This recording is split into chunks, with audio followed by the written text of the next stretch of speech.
So we start with another round table.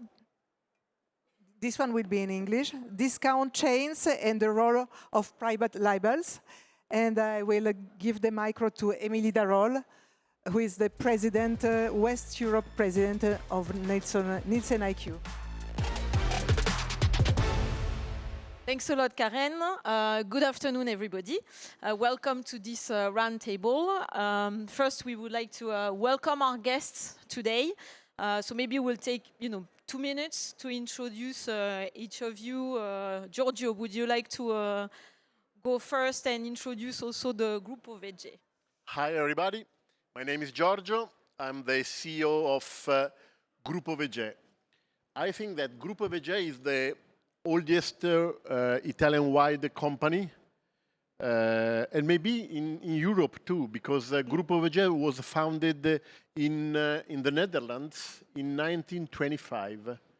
So no, we have 3,000 stores all around Italy, in the south of Italy, but also in the north. We have several formats: hypermarkets, supermarkets, superstore, discounts, drugstore. And we have 30 Italian entrepreneurs. Each of them, they have a lot of stores all around the single region in Italy. And VèGè, I don't know if there is any Dutch guy here. It's the acronym of Verkoopgemeenschap, that means to sell together. Yeah. It's a cooperative of to sell. So it's very important because we are not just together to buy with muscles, with the suppliers, but we are also together to sell together. This is nice. Yeah, very good. Thanks, Giorgio. Corinne, would you like to... Hello. Hello, everybody. So my name is Corinne Dauby, and I'm Sales and Marketing Director for Product Carrefour, brand Carrefour. I'm based in Massy, and I've been working for Carrefour for 4 years now. Great, thank you. And Edwin, and maybe you, yes. Yeah, hello everybody. I'm Edwin Verheul. I'm the private label director of EMD. And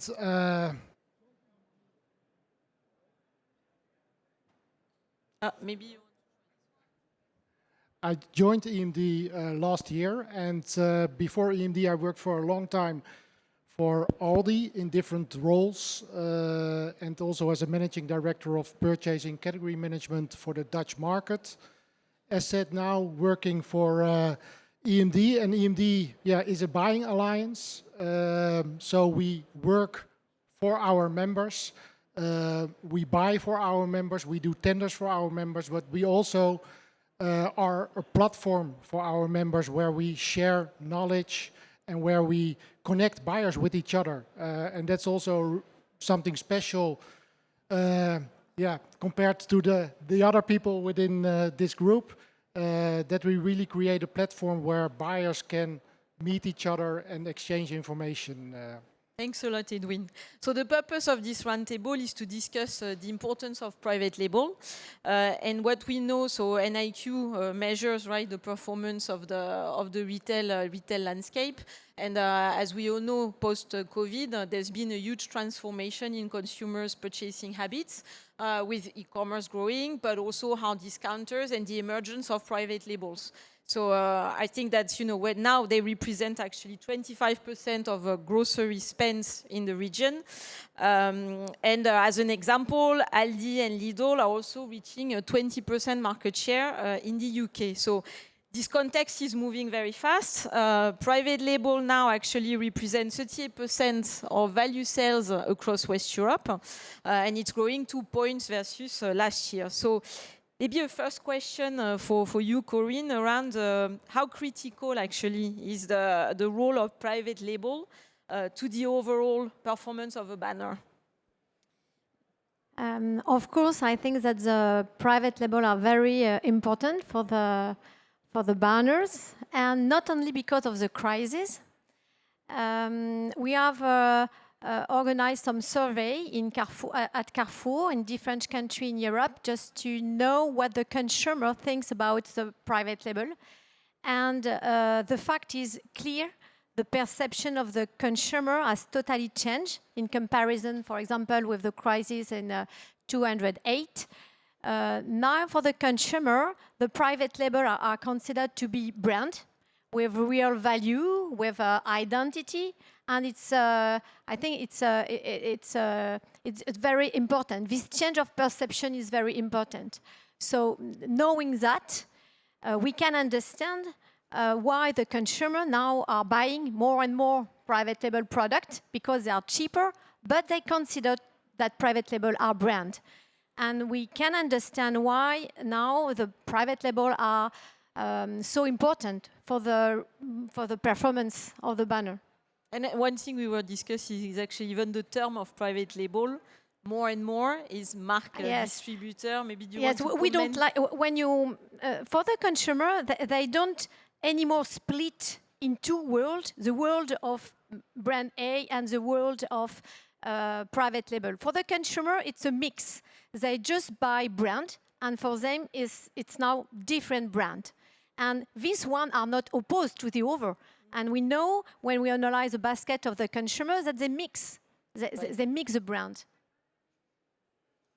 So maybe a question now around what the differences we see across Europe, right? So we obviously we've got the example of Mercadona in Spain, which has been experiencing outstanding growth with expansion in Portugal and an increase of 5% market share.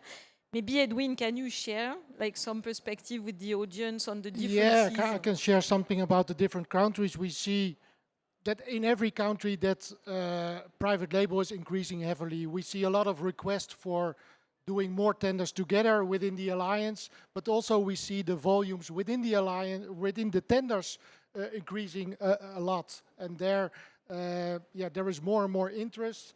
We see it in different categories, mostly in the frozen and the ambient categories where we see a lot of increase. But within the different countries you see the countries that have the biggest share in Europe. You can tell that will be Spain and Holland, and even Switzerland with 50% market share or of private label. That's huge. Within other countries you see less share in private label. For instance, Italy, but I think Giorgio, you can say also something about that.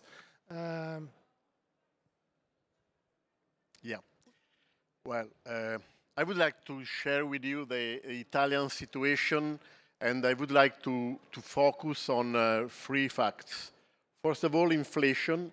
Inflation now in Italy is 7.2. It's decreasing, but it's still high. The second fact is the market share of our discount stores. We are 4 big protagonists as 2 Italian ones, like Eurospin and MD, and Aldi and Lidl. We have Aldi and Lidl. We have not Mercadona in Italy for the moment. Anyway, and Eurospin is a very different discount because they never had industrial brands. It's funny because 2 of the founder of Eurospin in Italy, the Eurospin is huge. It's more than 1,000 stores, are inside the board of VèGè. It's funny because they have both discount and supermarkets. Anyway, the market share of discount in Italy is 24.8%, not so huge like in other countries for the moment. And the third fact I would like to focus is the salaries, because as you know, in Italy, I think also in Europe, worldwide, the gap between inflation and salaries is increasing. So people is suffering about this. So in our stores, we have different private label inside VèGè because we have several banners. Well, we decide at the moment, also if I fully agree with Corinne that now people think that private label are really similar to A brands. It's not Me Too like several years ago. But at the moment, the role that we are using for our private label is to make a comparison with industrial brands. because in these last 3 months, our government asked us to create an activity called Trimestre Anti-Inflazione. What does it mean? 3 months against inflation. Well, we didn't get any help by suppliers. I don't know if there is any suppliers here, but we have no money from suppliers, so we had to invest in private label. So we blocked out the prices, and no, we decreased 50% all our private label. We blocked the private label for 3 months, so we are making comparison on shelves between our private labels and the industrial brands. And sometimes the industrial brands, of course, with the listing fees that they put every day, every week, are really, really expensive in comparison with our private label. And that means that the role that we are having with the private label in this month is just price comparison. But may I have a provocation to everybody? In Italy, I don't know, I think in Italy, maybe sometimes we are creating mistakes with the huge use of private label. In my opinion, in such categories, in any categories, we don't need private label. Just few examples. If you have the intention to put a private label in comparison with Nutella Ferrero, you do a great mistake. Or with Kinder, you know, some chains try to do this. So I'm a fan of private label. I'm speaking about private label everywhere, not private label, MDD, okay? But sometimes in some categories, I saw this in Italy, I don't know, because the aim of the private label is to help the category, to help the store, the EBITDA of the store. If sometimes, or like in coffee, in Italy, coffee, you know, Lavazza or similar, if we want to have a great share of private label coffee in Italy, we have to put always with promotion 30%, 40%, 50%. It doesn't work. It doesn't work. So I'm really a fan of private label, but sometimes we have to care about the use of this private label. That's a great point, Giorgio. I was going to ask, actually, do you have sales targets, right, for your own brands? And what is the delicate balance, to your point, right, around impacting EBITDA? And so I don't know if Corinne or Corinne, if you can share maybe how Carrefour... Yeah, like how do you, yes. Yes, in Carrefour, we are not opposed national brand and private label. I think that the consumer in Carrefour need both, and he like the choice, and he want to find the choice. And if you want to find, he want to find Ferrero, Nutella, and the love brand he likes. And so national brand and private label are not opposed. And we have an ambitious target in Carrefour to reach 40% of sales by private label by 2026, so in 4 years. And yes, it's a strong ambitious, and we work on that with our private label. And to do that, we have one big pillar is the renovation plan for the product. We have a strong renovation plan for the product. You know, in Carrefour, we have a strong belief. We think that the consumer buy the product Carrefour the first time for the price, but the second time he will buy again the product for the test. And it's a very key point. If your private label is not good, you will fail. So we are very focused to always improve the product for the quality, for the test of the product. And we are always focused for the recipe of the product. We have a strong commitment to make the food transition for all. And so we work on the product to suppress, for example, more than 100 controversial substances, to reduce the sugar, to reduce the salt, etc., etc. And it's a very key point to manage this objective to reach the 40%. Yes. And one element that is also interesting is actually the innovation. Because what we've seen post-COVID, obviously a lot of the investments were going into in-store activation, and we saw a sharp decline of the number of innovations brought to the market. So NielsenIQ measures through the basis services, like how many products are being launched every year. And now innovations are going back up again. And the major drivers actually behind the rate of innovation is private label.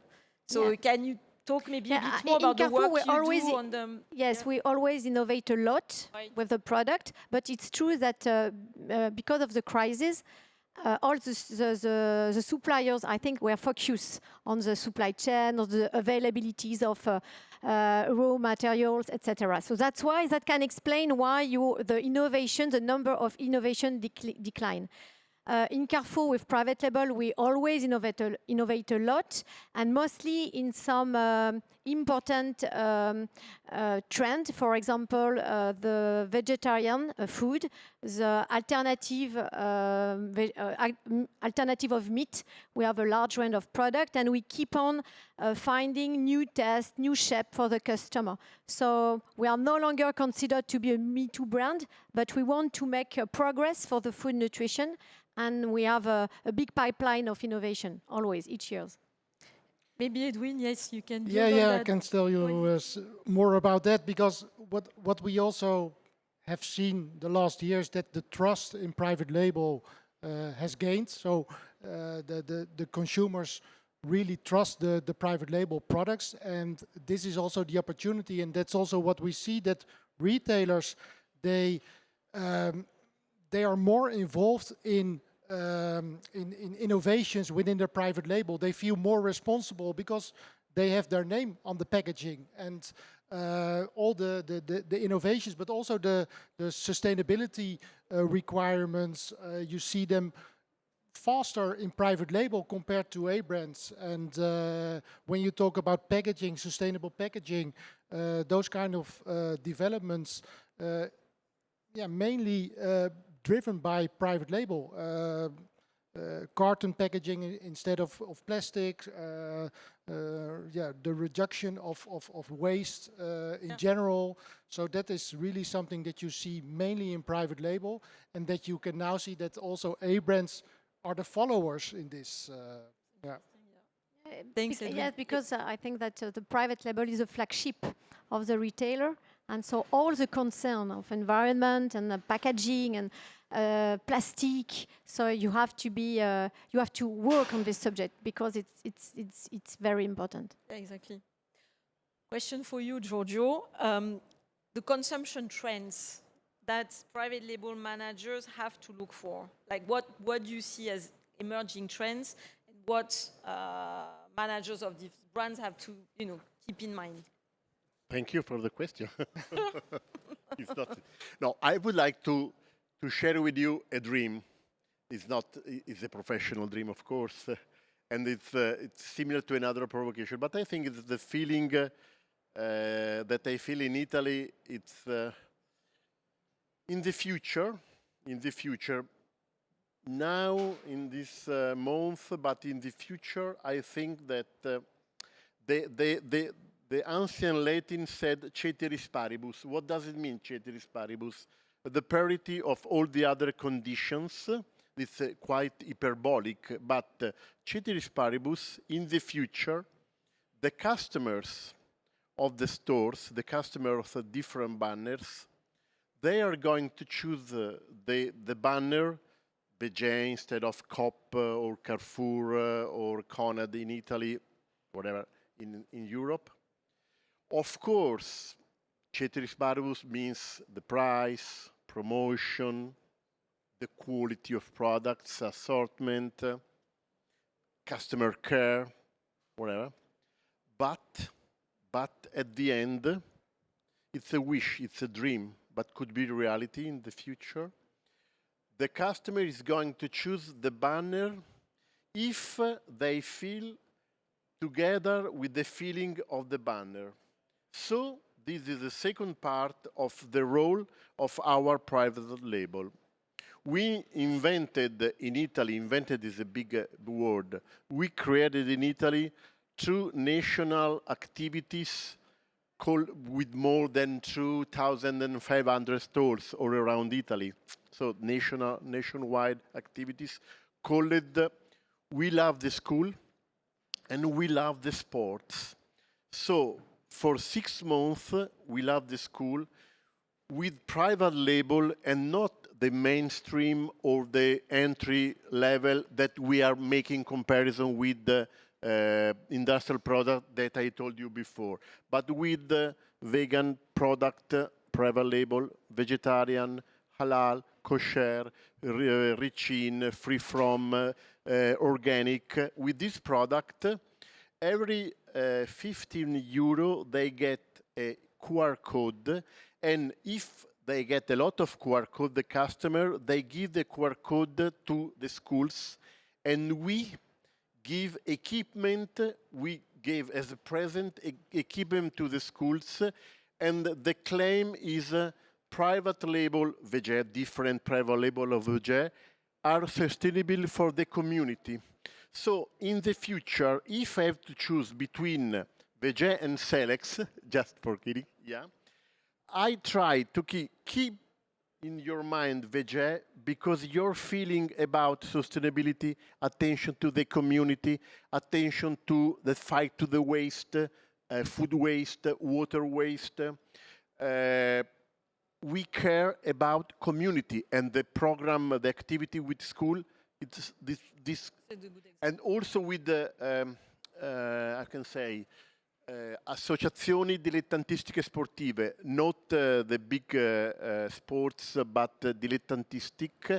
We give as a present equipment to all these associations for 2 reasons. First of all, because after lockdown, we discovered that in Italy, in the south of Italy, but all around Italy, people were becoming more fat. So it's a big problem for the society. So with our private label, we are telling them that you have to eat better. You have to do sports. So we create with our private label a joint venture with Decathlon. So if you get 15 euro, you can have QR code. If you have a lot of QR code, you can have from VèGè voucher coming from Decathlon. So we are joining the new role of private label, this kind of private label, with eating better, doing sport, health product, and taking care about community, schools, small sports association.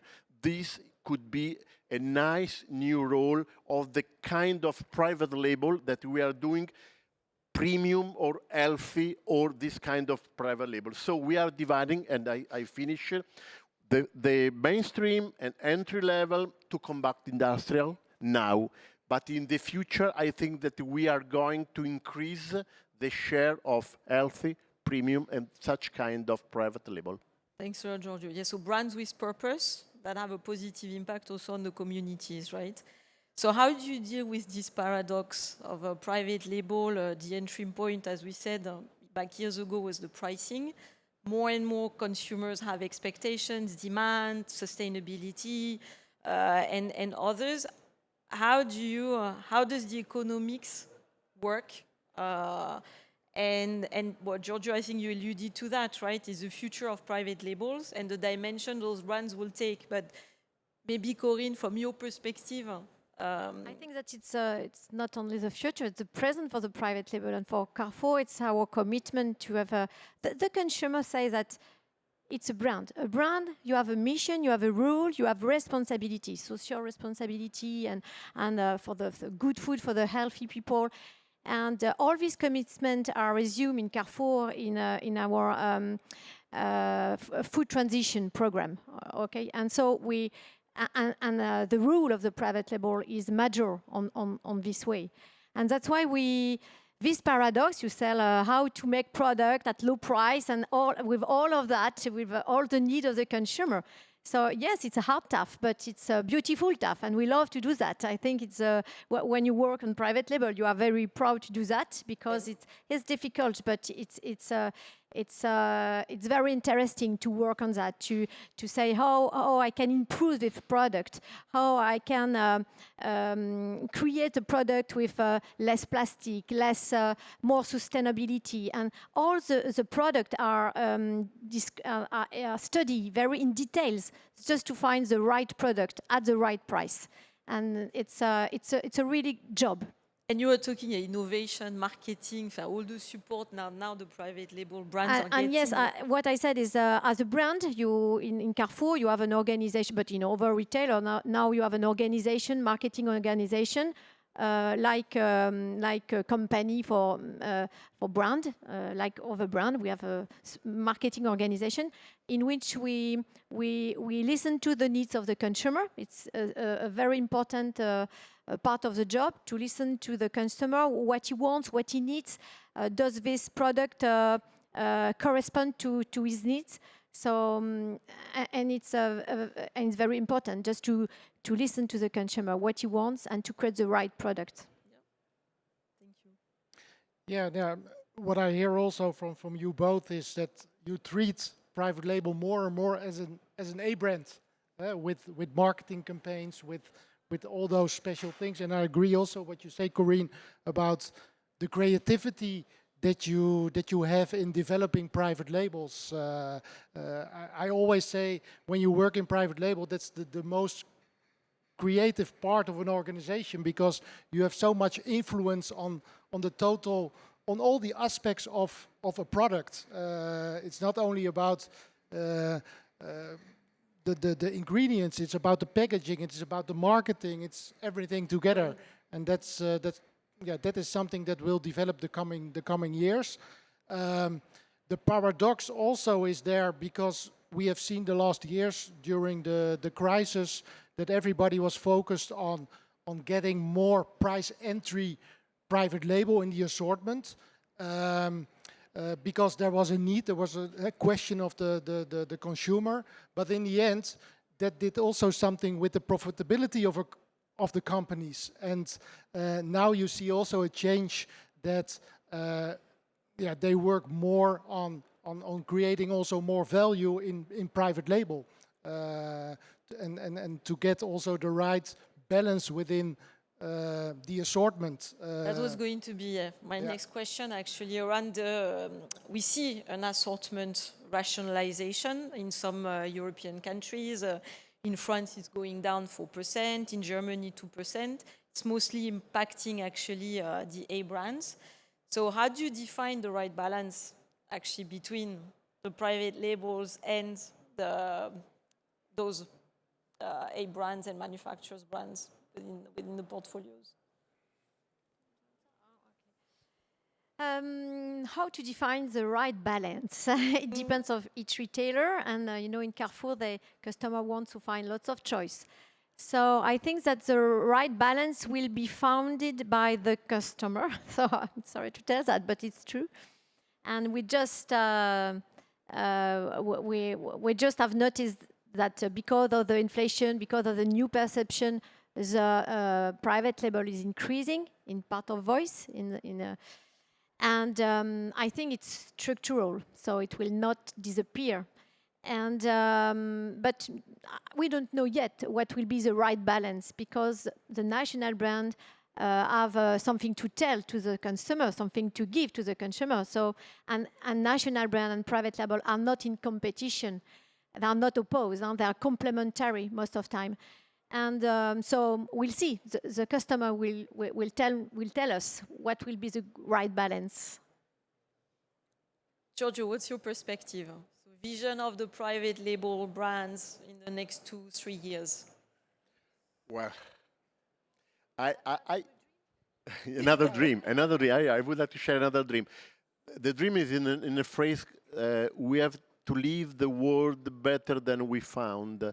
And I think that is we can do also with as a retailer, because I think in MD, in Carrefour, in VèGè, in all the retailer chains, really we see millions of people every week in our stores.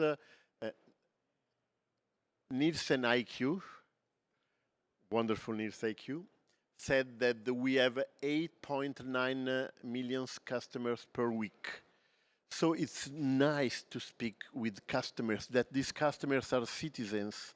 So we can pass messages, valorial messages, also through private label. We are trying to do with this activity, We Love School and We Love Sports. So I think that in the future, in Italy, people, yes, of course, they love global brands, they love Barilla, Ferrero, Procter, and so on. But the trend, during the COVID, the trend was all the products with the Italian flag. I don't know if in other countries, but now, of course, not anymore. But I think that in the future, customers are going to like better other products from small companies. You know, there is an Italian word called chilometro zero. I don't believe too much in chilometro zero because not all the products are coming from next to the store. But in the future, I think that, well, customers are going to like different products. Maybe they know the producer of these products. Maybe they are co-workers with them in terms of creating this product. So I'm not the CEO of, I don't know, Barilla, Colgate, or Kraft Heinz, or whatnot. Luckily, I'm not the CEO because in the future, the power will remain inside the retailer. Maybe Edwin, from your standpoint, in conclusion, the future of a private label. Yeah, I believe in the past we had always a situation in private label, the good, better, best principles. We have seen the last years that the best level of products was a little bit decreased in favor of having the price entry products. I think the moment is there now to really invest more in private label and to create again that best principle, and that's also what you both said, by taking all those sustainability things in account, work on quality, but also treat those private label products as an A brand in your communication, in the marketing, and because the consumer is convinced, they embrace private label at this moment, so this is the opportunity to make it even bigger. Right. Very good. Thank you very much, dear panelists. Thanks all for joining the session today.